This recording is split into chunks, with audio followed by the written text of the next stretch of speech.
Today on Clear Your Clutter Inside and Out, we're talking about where you've lost your humanity. When have you used language that dehumanizes someone? What demeaning images and memes have you shared on social media? How have you lost compassion and empathy by seeing people and more as the other? Learn to become aware of where you may be dehumanizing another as we wrap up our month focusing on growing into who you're meant to be. Do you control your clutter or does your clutter control you? On Clear Your Clutter Inside and Out, we'll teach you awareness as well as action steps to create change in your life. Come on, let's get started. Today's episode was inspired by Sybil. If you've been a long-time listener, Sybil was like a second mother to me. And just a reminder that we should be friends with people that aren't exactly like us and share our views and are maybe older. I met Sybil when I was 19 and she was in her 50s when I was working the summers in Maine. I have a wonderful interview with her. If you just Sybil is how she spelled her name. If you just put that in the podcast or the YouTube on my page, you'll be able to find her. Anyway, love Sybil. She was wonderful and I've been thinking a lot about her lately. She went to the next adventure and a few years ago, and she was a wonderful influence on my life. And when she went, she said, "Take me now, take me now, take me now." I mean, what a great way to start the next life, right? Anyway, I've been thinking a lot about Sybil, and Sybil and I were very close, but we had differences of opinions. I'll just share a little fun story with you really quickly. I have a on and off relationship with Diet Coke. I think it's the worst thing in the world you can drink, and so I have long stretches where I don't have any, and I'm trying ginger ale and making other home things. Anyway, Sybil once said to me, "Now, Julie, when people at my funeral, are they going to be over my casket and saying she shouldn't have had so many Diet Cokes?" Is a way to just get me to be relax a little more and not so uptight about stuff. Sybil grew up in Louisiana, deep south. I live in Raleigh currently. That's changing to go to West Virginia. But in the South, there are just certain customs, tradition, ways. And the deeper the South, I think, the more these go. And why I wanted to bring up Sybil is because even though Sybil and I had different opinions, one of those, the easy one I'll share, was on manners. I was like, well, Sybil, why would you inauthentic with someone and be like, hey, when you can't stand that person? And she was appalled at that. She was like, I would never be ill mannered. Manners above all. So even if you hate someone, and maybe I'm not being fair to myself because I'm sure Sybil and I would have had a deeper conversation on it.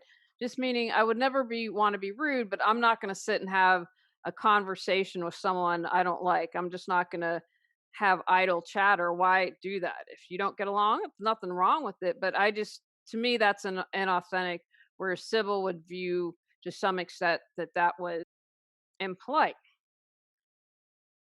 Why we're talking about not losing our humanity or how we have is because Sybil's a great example of this. Sybil was very religious, and she said to me once, "You know what? I was raised that being gay is not okay." I took a different tactic. I'm like, people love one another. I don't see anything wrong with that. But here's what separates Sybil. She didn't believe that gay was okay because that's how she was raised.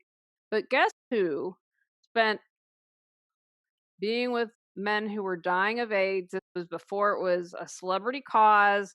They didn't know, and I wouldn't want to be a gay man in Louisiana in the 80s or whenever it was, but she would spend taking care of them as they were dying and taking care of their physical needs and being a great comfort to them.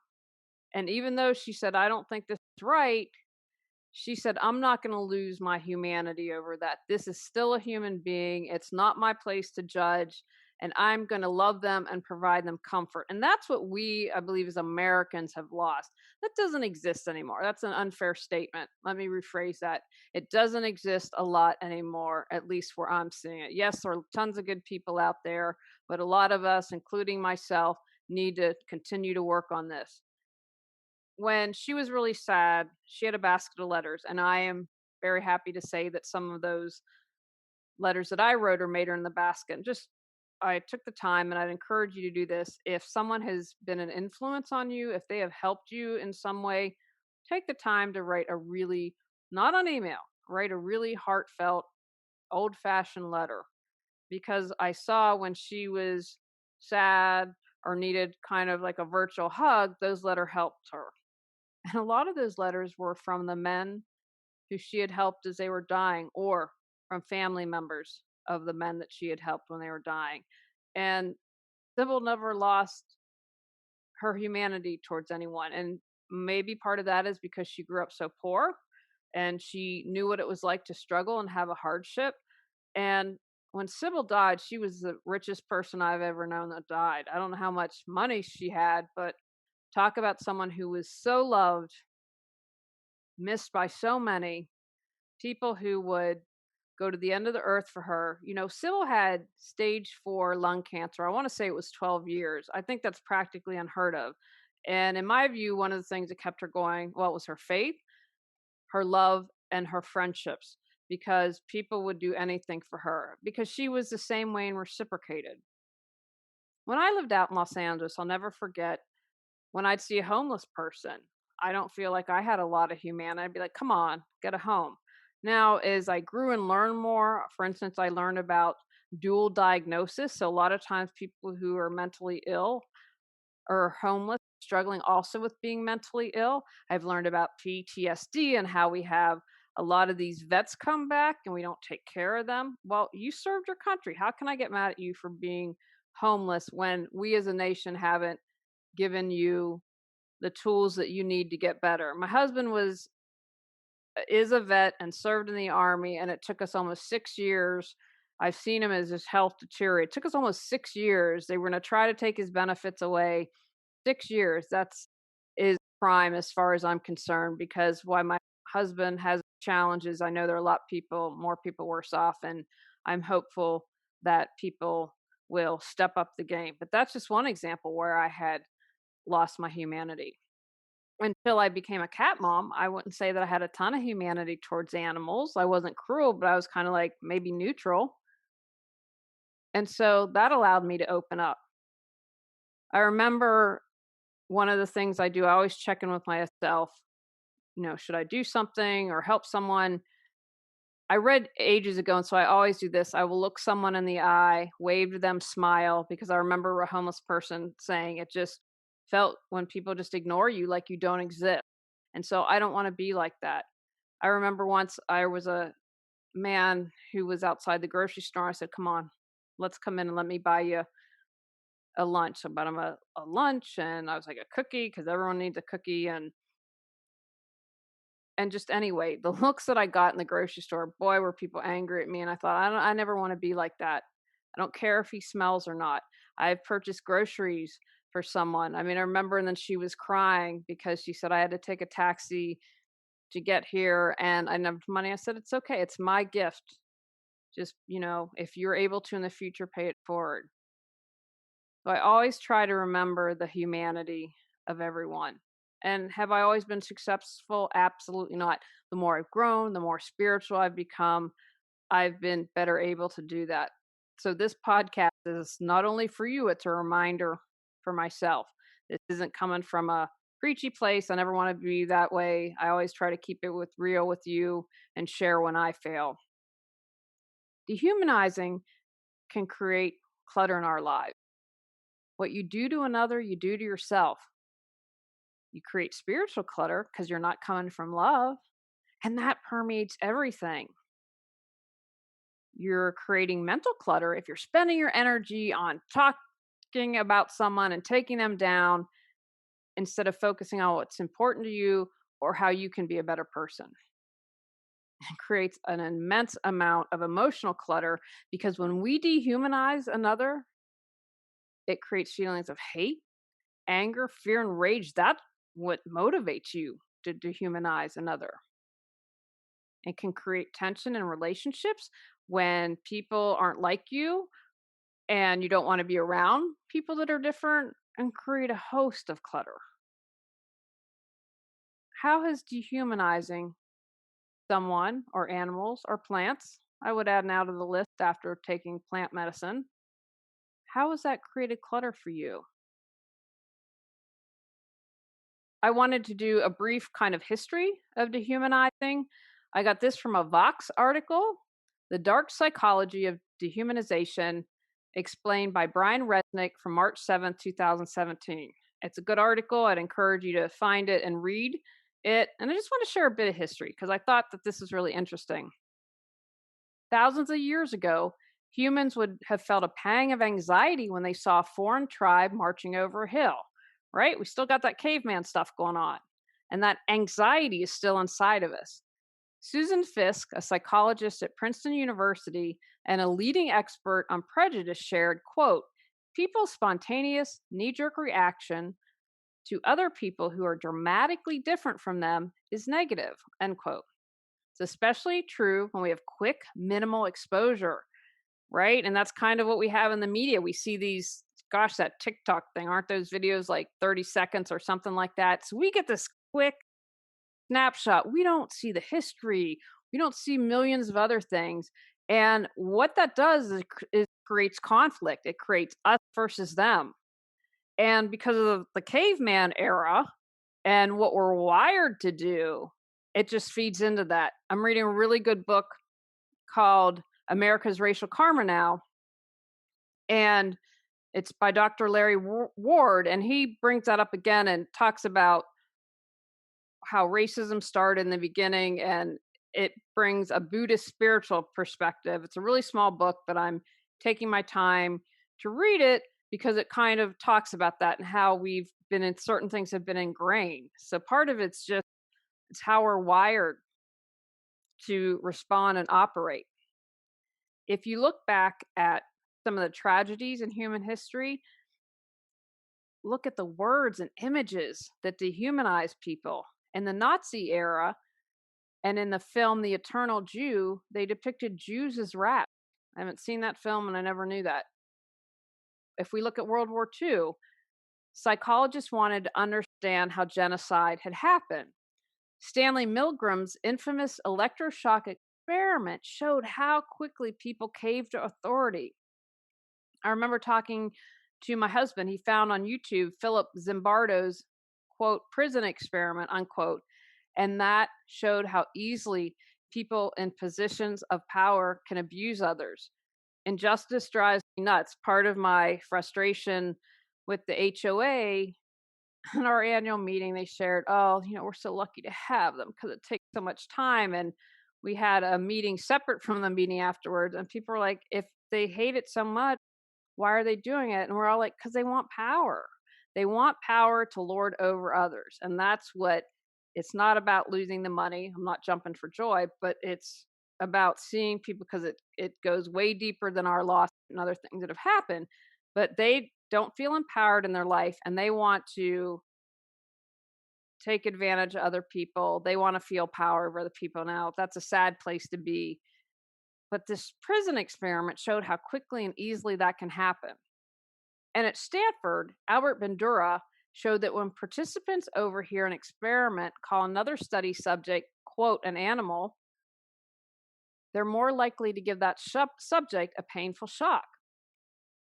If you're someone that finds murder and torture as unacceptable, then when you dehumanize the other, because right, it's creating this separation, it's a psychological loophole that you can then justify, well, they're less than, they're not human, so I can torture them. Why do people dehumanize? This is really interesting. I did some Googling and some research because it's a subject that I don't know a lot about. And when reading this book by Dr. Ward, I wanted to do a little research. Sociologists and historians often view dehumanization as essential to war. This is from the previous article that I cited. Sociologists and historians often view dehumanization as essential to war. I had never thought about it, but duh, that makes sense. Governments sometimes represent enemy civilians or soldiers as less than human so that voters will be more likely to support a war they may otherwise consider immoral. Dictatorships use the same process to prevent oppositions by citizens. Seeing that in black and white makes total sense to me. Again, I might have had these disparate thoughts, but that kind of connected it for me. In an article from Psychology Today from June 20th, 2018 by Dr. Paul Thagard, David Livingston Smith's book, Less Than Human, documents and analyzes numerous cases of dehumanization, the practice of depicting groups of people as lacking in the essence of human beings. The cognitive processes include categorization. Think about when you're watching social media, when you're reading things, how are people being categorized? Imagery, look at all the memes, and metaphor. The dehumanized group is classified as non human animals. The categories used are not just verbal, but carry potent images such as long nosed rats and swarming cockroaches. Saying that immigrants are infestations is not literally true, but metaphorically, it has a substantial impact. Think about that wiring in our caveman and what that's playing into. So, this impacts emotional. The point of the categorizations, images, and metaphor is to generate the same kinds of emotion that people normally apply to non human agents that produce damage and disease. Dehumanization depends on emotional analogies that transfer the negative feelings that go with vermin to the group that the speaker wants to attack. Characterizing people as akin to animals that are unclean, prey, or predators carries over the emotions that go with these categories. So some of the transferred emotions are disgust, fear, hatred, anger, and these are used to inspire and justify extreme measures against despised groups, ranging from separating children from their parents to slavery to gassing. Dehumanizing groups of people produces a kind of emotional gestalt shift, replacing the respect and compassion that normally go with recognizing people as human with a different emotional package that applies to threatening subhuman species. So that's how in Nazi Germany they were able to make that happen. People didn't stand up, and more people just bought into this, and then the Holocaust happened. Feel stuck but have no clue what you need to do to move forward?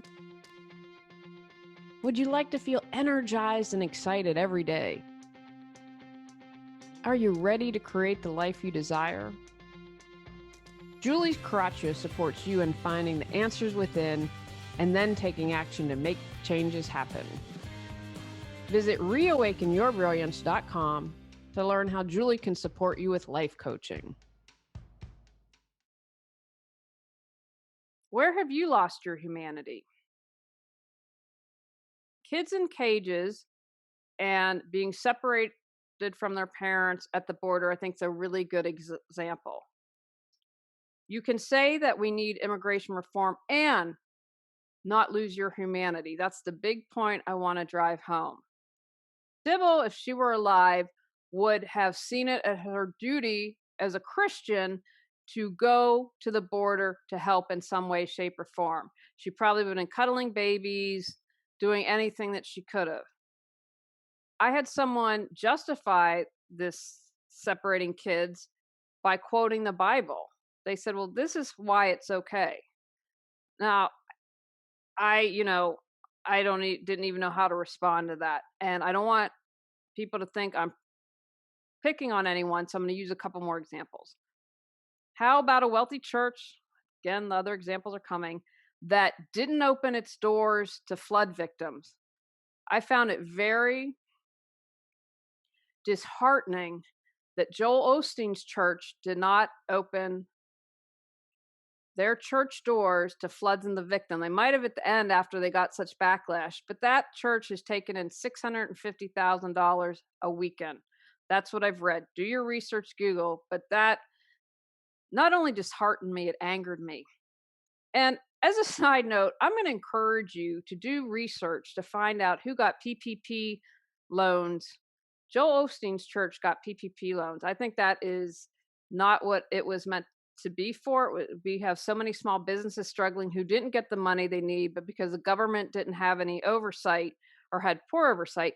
Tom Brady's worth 200 million and bought a yacht and he got PPP. I'm not saying he used the PPP loans to buy a yacht, but you're worth $200 million and your company's getting a million or 2 millions. Ruth Chris Steakhouse. And a lot of these places, I believe Ruth Chris Steakhouse sent the money back because people were so outraged when that happened. So we had restaurants that had to close their door. I know many people had to close their doors, especially if they had a brick and mortar thing. So just as a side note, Google and educate yourself. And then again, whatever you decide is good. But the PPP didn't go to what it was meant for. And so I believe that the Osteen Church should have opened their doors. To me, why didn't you open it? I will let you contemplate that. Again, I don't want people to feel like I'm picking on Christians or churches. So during the Rwandan genocide, Hutu officials called the Tutsis cockroaches that need to be cleared out. And again, we have the Holocaust as an example. And one of the reasons I want to do this month, and I'm just going to bring it up again, if we're not going deeper on the podcast, you should look for another podcast. As I grow, I want to share what I've learned or give you the tools to contemplate things. I mentioned that person in the review was super angry at me. If I'm not challenging you or pushing you, then I'm not doing my job. And this isn't an easy thing to look at, but we have to, because if we don't look at it, if we don't become present, then it can happen again. I mean, don't take my word for it, Google, but the far right Nazis are on the rise in Germany. There was an article I read not too long ago about how someone infiltrated the police departments, and they have concerns about that happening now. It's a bigger issue to address why, which we'll talk a little bit about briefly, but it's something we need to be talking about as a society. Who would you like to emulate in these situations? Who feels more loving to you? And again, only you can answer that. What language do you use to dehumanize something? And I want to remember that it's plants and animals, the earth, people, it's everything. How we treat one another. Thug, animal, the B word, the C word, and the P word about women. What images have you shared that dehumanize? It's one of the reasons I'm really doing pretty well with being on Facebook less. What are you sharing? What are you passing around? And, at first you might be shocked, but then as you start to see these images more and you, again, what they're talking about, the categorization, all that, then kind of that allows you to relax that standard. Because if you're not paying attention to it and it just comes across your screen, it's that little subliminal messaging going on. What do you think is behind you dehumanizing another? Have you considered that? Do you need to feel empowered? Do you need to feel better than someone else? You need to prop up your self-esteem? Are you trying to fulfill a need? The HOA president sent a text saying that she wanted, in all capital letters, only real Americans to serve on the board. Well, we all know what that's implying. And again, what's sad about that is, well, there are multiple things that are sad, but we know she didn't want anyone that didn't look like her on the board because she's dehumanized another, for sure. There are other actions that have been done as well.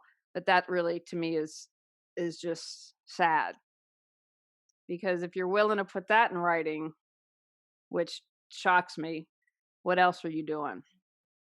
Another thing I want you to think about is, do you crow when something is done to your side, in quotation marks, but not the other? For example, if something upsets you about Melania Trump, but the exact same thing is done to Hillary Clinton, are you equally as upset? How can you be upset about one and not the other? And I just wanted to bring in one small example of that, because I see that all the time. It's not an either or. You can't be upset about this if you're willing. You're dehumanizing if you are. Well, it's not okay to do it to her, but it's okay to do it to her. Don't you really contemplate about this?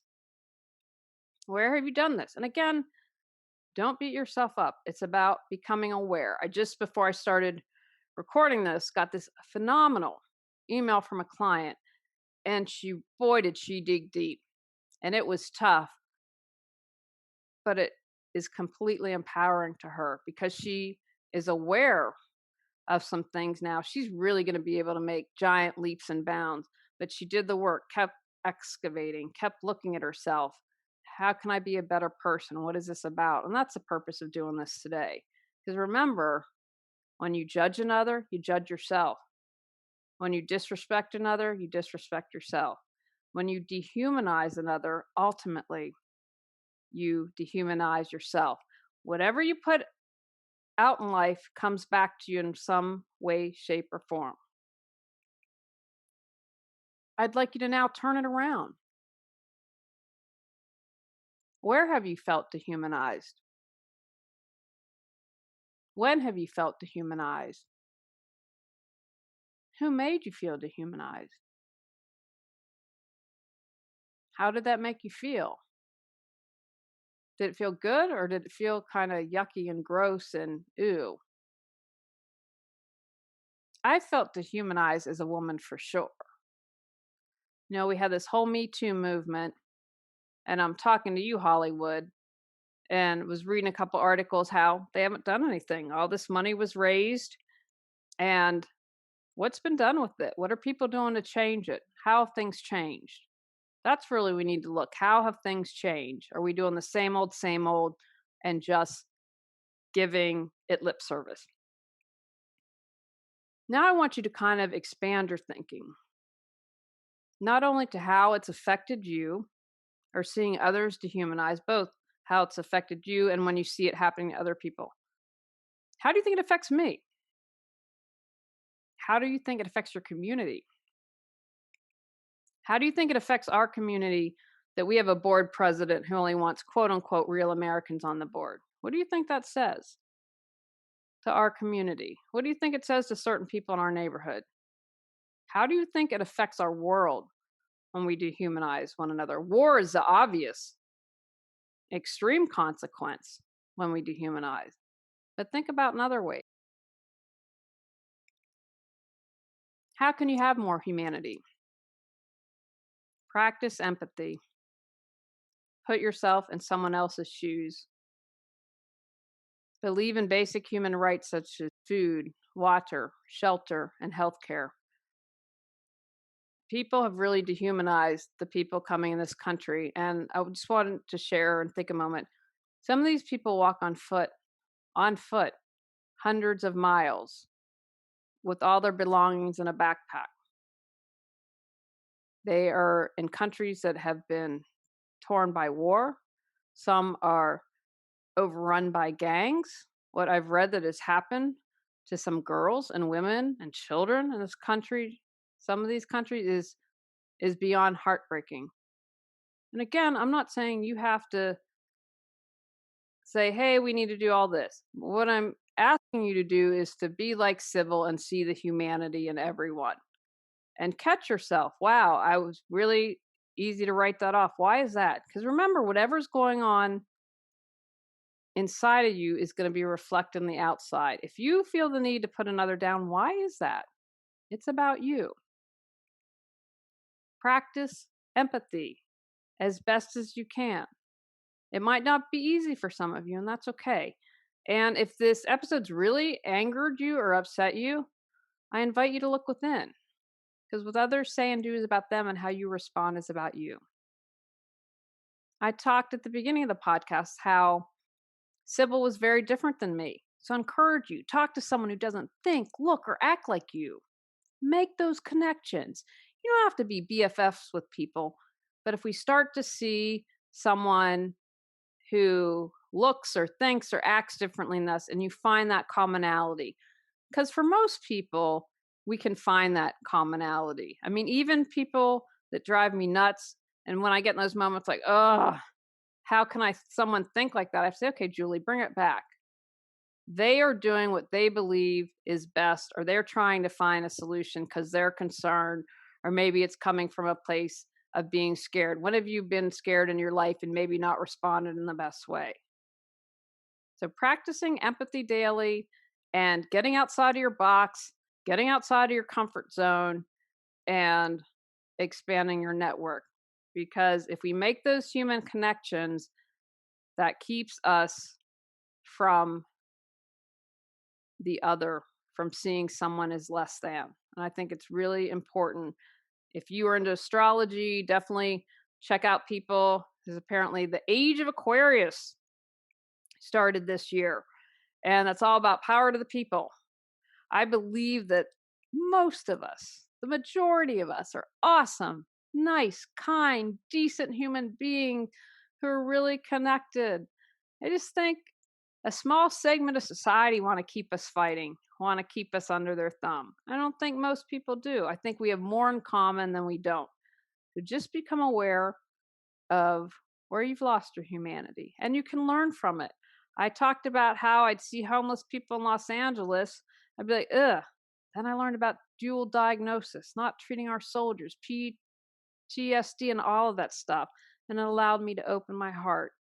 Anytime you do something, kind of like think of the Grinch and his heart growing. And when you open your heart a little, you can open your heart a lot. Take actions from today's podcast. Contemplate where you've lost your humanity. Think about what clutter dehumanizing someone has created for you. Examine what language you use to make someone less than. Recognize what images you shared that dehumanize someone. Own where you've been a hypocrite. Understand why you may be feeling what you're feeling. Think about when and how it felt when you were dehumanized. Figure out how you can connect with all of life, people, animals, plants. Practice empathy. Act from a place of love and compassion. All right, everyone. We are almost to the end of March.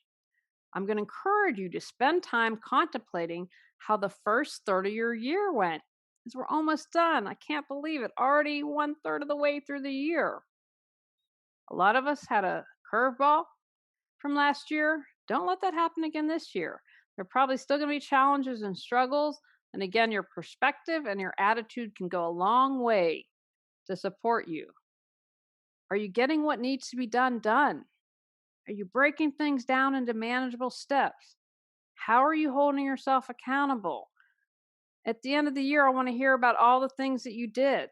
Again, have compassion with yourself. Life happens. I didn't get the end of life draft done last year. Okay, but I still did other goals that I could work on.